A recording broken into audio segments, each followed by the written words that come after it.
সবাই কেমন আছো? আজকে এই ভিডিওটা আমি দেখো আমাদের নতুন ঘর থেকে করছি। প্লিজ স্টেপ দিস সাইড, কারণ এই জিনিসটা মানে কি বলে ওটাকে, এখানে সব জামা কাপড় মেলা হয়, মানে বেনিফিট তো কিছু তুলতে হবে। তো তাই তো এখন যেহেতু এই ঘরটা সেরকম ব্যবহার করা হচ্ছে না, তো তাই জন্য জাস্ট জামা কাপড়গুলো, শুকানো জামা কাপড় যেগুলো একটু একটু আধ ভেজা, সেগুলো আমরা জাস্ট কি বলে রেখেছি। আর ভাবলাম এখানে একটু ভিডিও করি, কারণ রোদটা এখানে ভালো পড়ছে, একদম আমার একদম মুখের আদলে রোদটা পড়ছে আর সুইট সুইট ফেস লাগছে, তাই ভাবলাম একটু ভিডিও করে নিই।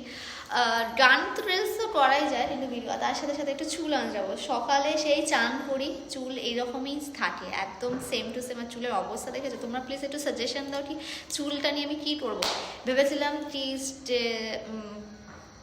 স্ট্রেটনিং করবো, হ্যাঁ মানে স্মুথনিং করব, কিন্তু সৌভাগ্য হয়নি। কারণ কি বলবো, স্মুথনিং অনেক ক্রাইটেরিয়া, এত ক্রাইটেরিয়া দেখে আমি ভাবলাম কি যে না করবো না, আচ্ছা ছেলে বড় হোক তারপরে করবো। 3 দিন চুল খুলে রাখতে হবে, হ্যাঁ তারপরে এটুকু চুলেই বলছে মানে 3-3.5 হাজার টাকা, ঠিক আছে। আর সেই সময় আমার অত বাজেট ছিল না, মানে চুলের পেছনে অত বাজেট।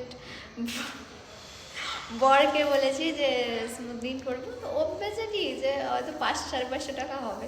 যখন বলেছি যে না 3,500 টাকা, ওখানেই ফ্ল্যাট বলছে কি চুলের পেছনে 3,500 টাকা, দরকার নেই, তাড়াতাড়ি তুমি তেল ফেল মেখে ভালোভাবে চুলটাকে গ্রোথ করো।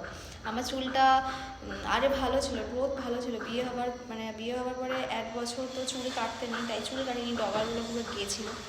আর বিয়ে হতে হতে প্রেগনেন্সির অনেকগুলো সিমটমে অপারেশন হওয়ার পরে চুল তো মানে ভীষণ হেয়ারফল হচ্ছিলো, ভীষণ। তো কী করবো কিছু বুঝতে পারছি না।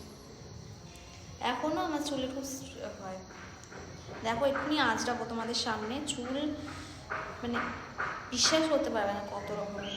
তো ভাবলাম একটু ব্লগ করি তোমাদের সাথে, তাই একটু ব্লগ করতে এলাম, একটু গল্প করতে ইচ্ছা হচ্ছিলো। দেখো যারা আমরা যেমন আমাদের মতো যারা হাউস ওয়াইফ, যাদের কথা বলার মতো কেউ থাকে না সাথী,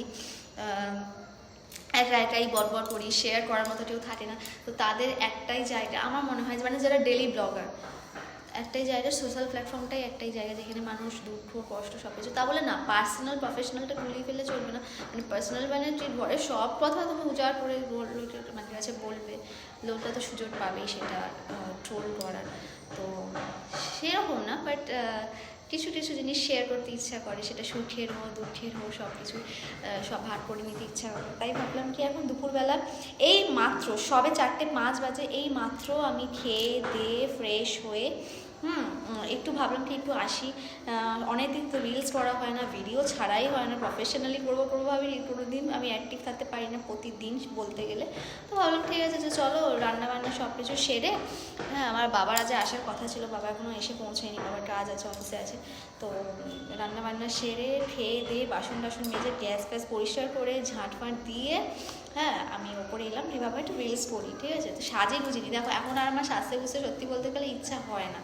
হ্যাঁ আগে ভাল লাগতো, যখন টিনেজারে ছিলাম, যখন কলেজে পড়তাম, তখন নতুন অ্যাকাউন্ট খুলেছি রিলসে, তখন মনে হতো কি যে একটু শাড়ি পরি, আমার তখন শাড়ি পরতে খুব ভালোবাসতাম। কিন্তু এখন বিয়ের প্রথমে এত শাড়ি পরেছি, ইনফ্যাক্ট আমি স্টিল কদিন আগে অবধি শাড়ি পরেছি। এখন তো মা বলে কি এত শাড়ি পরার দরকার নেই, কি চুড়িদারই পরে, এত চুড়িদারগুলো কী করবে, চুড়িদারগুলো নষ্ট হচ্ছে, তো চুড়িদারগুলো পরে শাড়ি পরবে, তাই শাড়ি এখন পরি না।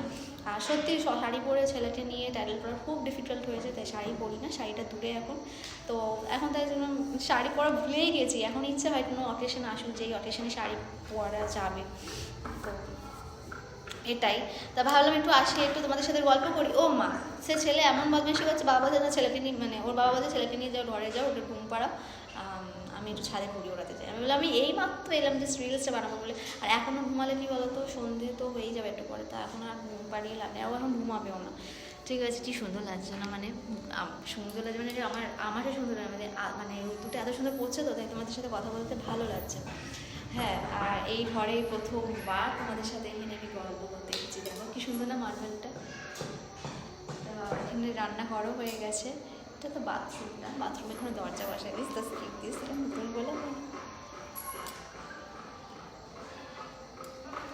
তো চলো তোমাদের সাথে চুলটা আসছে। তো এই হয়েছে ব্যাপার। তোমাদের ঘরেতে কী কী রান্না করেছো? আমি আজকে সানডে স্পেশাল, তোমাদেরকে সানডে স্পেশাল কী করেছি সেটা এখন বলবো না, ভিডিও করে রেখেছি, সেই ভিডিওটা তোমাদেরকে শেয়ার করবো, তো সেখানেই তোমরা দেখে নেবে। কি তাই তো, দেখে নেবে তো? এসে গেছে মাছেরা,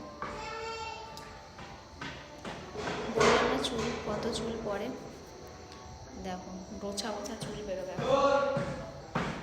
আর যদি চুল না আঁচড়াই একদিন পরে কিন্তু আরও চুল বেরোয়।